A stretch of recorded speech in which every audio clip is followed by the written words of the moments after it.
So yes, this is my, well, not my first time driving and, you know, making a recording at the same time, but I haven't done it for a long time, and I just thought it would be good to get used to the idea of talking to a camera, because I know, you know, we've got a number of projects that need videos really, and need the ability to create stuff for social media. It's a bit alien to me, but I'm not sure I'm going to be very good, but we'll see.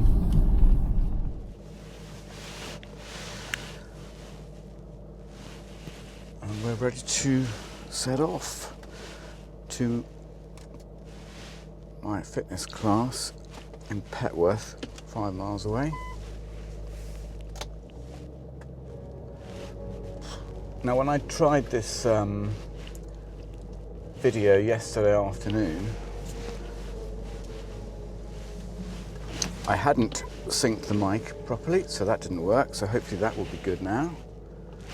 And the other thing was, I mounted the camera so that the viewer unfortunately doesn't see straight down the road when the car's running in a straight line, which is slightly annoying. I've tried to revise that, but I don't think it's really helped much with this particular mount. I might have to think of something again. So I think the pillar here is just in line with the camera, and it really needs to come closer to my head. Okay, I think I've found a better position for that camera.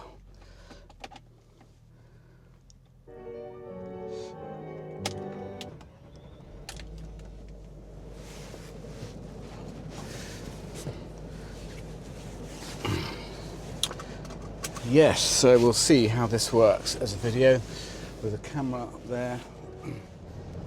So back home now after my TRX fitness session in Petworth, and of course it's now light, it's now 20 to 9. Does driving a 15-year-old Range Rover as part of the background of talking about our system referring to give out the wrong signals in some way. You know, is this something that people would say, well, I feel uncomfortable about, you know, Range Rovers driving in the countryside, when, you know, a lot of the people involved in referral will be people living in cities and towns. But then again, a lot of people who need help and need referral are country people as well. I mean, let's look at a classic example, and that's the farming community, who have been very topical lately, and actually just coming up ahead is a series of you know, banners that you might just be able to make out, which we're going to go past. People who are, you know, finding working in the farming community a difficult place to be, and we know that they find life very, very hard at times. So yeah, I think representing or illustrating that side of our country is perhaps no bad thing. So will I natter on about nothingness and see if I can kind of work up a technique of talking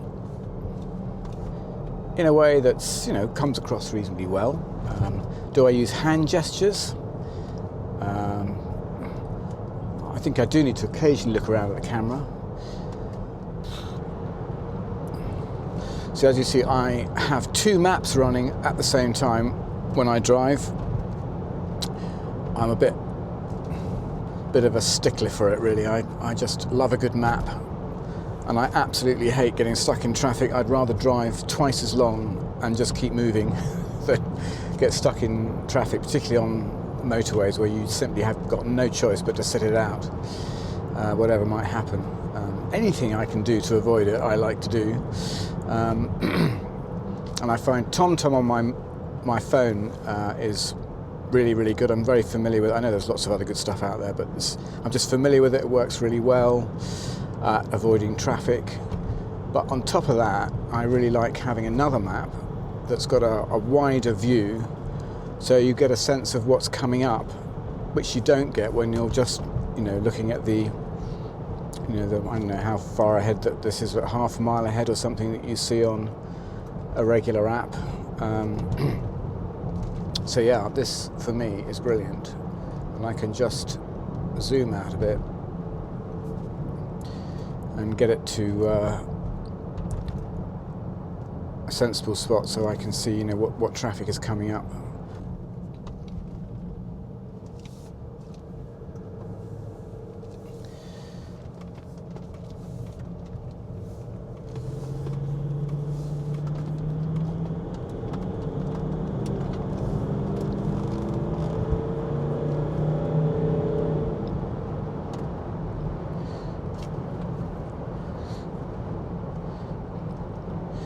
Giving it the beans a bit, just to get some air through its lungs, get the turbos spinning up, get the DPF filter system operating, keep the ERG valve or whatever it is clean, as I mentioned the other day. I don't know how effective all that is, but I just do it for short-ish periods of time, and then the rest of the time I can cruise at gentle speed. So still on the testing, and we'll see how this little video works now that the camera is maybe at its best position so far. How are you? I'm all right, thank you. Good. Just saw old work friend getting off the train. Yeah, someone called Amy who used to work at Tesco. Okay.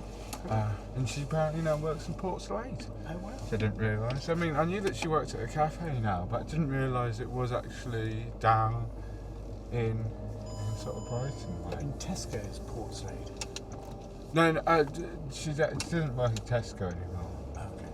Well, it'd be unlikely that she was working somewhere related to Tesco. But so it'll be somewhere. It might be near to the Tesco now, actually. But Okay. it might, but because there's that whole thoroughfare of stuff. But Okay. yeah, because she's trying to kind of pursue her. Because I'm using a proper camera, it's far more difficult to use than the action camera. The way I've had to set it up, I can't even see whether it's recording or what it's recording. But in theory, it should be much better, and it should be really nice with lovely smooth bokeh and a shallow depth of field focusing on my eyes. It should be by far the best option. However, I'm not convinced that it's going to work. There are too many difficult things to get right with it.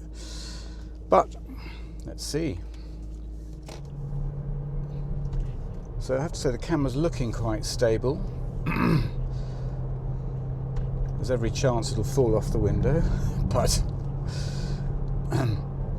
yeah, I had hoped to place it on that part of the windscreen, as I did with the action camera, but I just simply can't get the angle to work with the suction cup. So I will get a good sense of whether this is viable with this camera, and whether I've got any chance of the focus keeping up. Fujifilm cameras are not the best at autofocus during video, and this is a X-T4, which is not the latest generation either. So whether it's able to hold focus, I don't know. It's supposed to be on eye detection as well, so it should in theory be focusing on my face. But I'm not looking directly at the camera most of the time, so I'm not even sure that's going to work. Anyway, we'll see. Old-fashioned key in the lock here, in the ignition. I've learnt a few things in the last few days of testing, and one is definitely no music in the car. So that's off.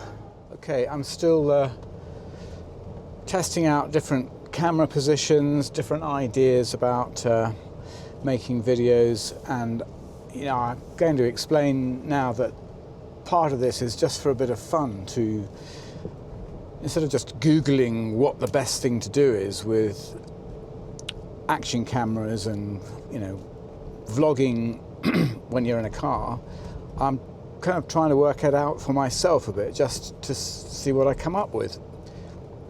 So I haven't actually done that. I haven't actually Googled it and asked anybody, what is the best setup to do this.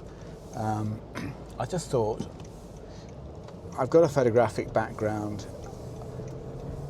but that actually means very little when you come to doing something fairly new. You either learn by trial and error, which is what I'm trying to do here, partly for a bit of fun, or you just do your research and work out what other people have worked out. But that'd be far too easy, so I thought I'd have a go. Yeah, so after the failures of my last video, which you won't get to see probably, because I had the microphone lead into the camera, wasn't quite pushed in, and that was it. It didn't work at all. So we just got sound from the camera itself, which was next to useless. So it was very noisy and difficult to hear. So I've scrapped those, and here I am back to a camera on the window, but with the wider lens, the 14mm f2.8. So we will see if this is the best option. I'm liking the Fujifilm camera rather than the action camera.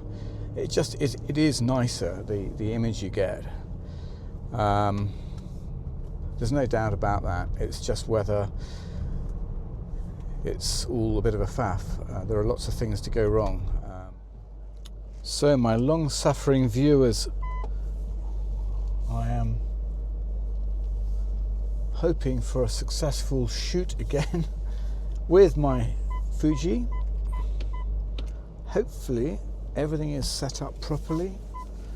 I've gone back to fixed focus or the manual focus so that it can't accidentally go out of focus.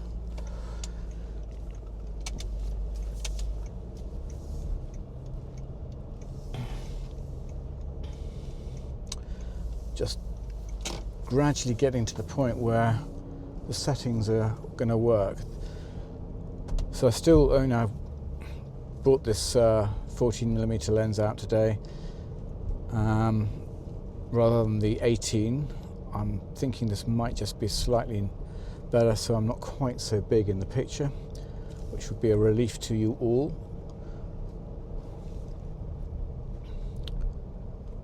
Heading back out of Hove, back home.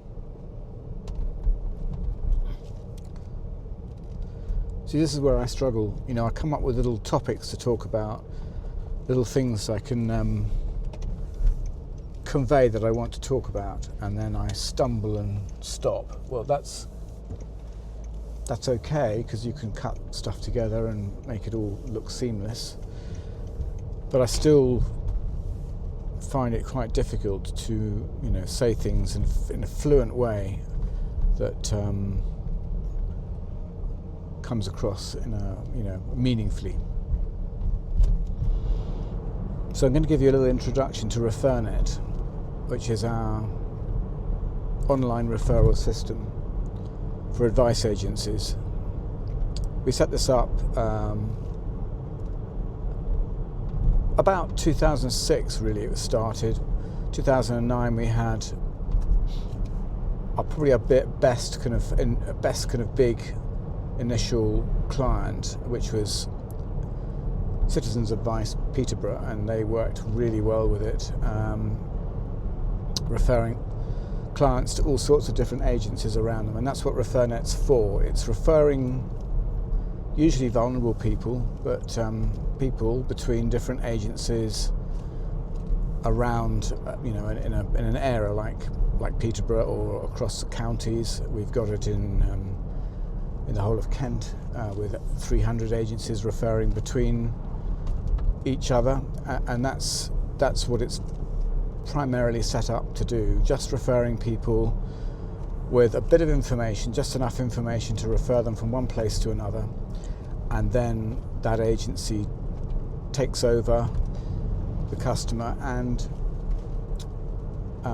manages them from there on with their own internal management system that every organisation has. Even small charities might be using a spreadsheet rather than a sophisticated management system, but they've all got their own methods of doing that. ReferNet is just about the referral itself, and by doing that we've created a platform that is politically neutral, so that everyone refers at the same level, whether it's a tiny charity or a big department in the county council.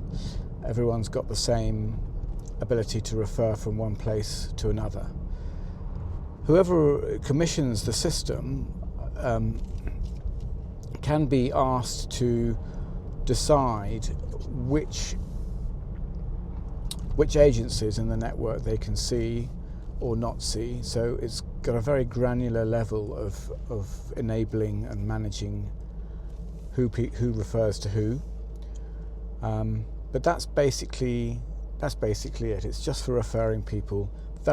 What's called a very thin system, which just carries a little bit of data, makes it really, really quick and easy to refer, and allows the organisation who's running it to report on different categories of advice, whether the outcomes have been achieved for referrals, the periods of time things run over, and also it helps everyone become a little bit accountable for the referral activity that happens, because it's really important that customers don't get lost in the referral process.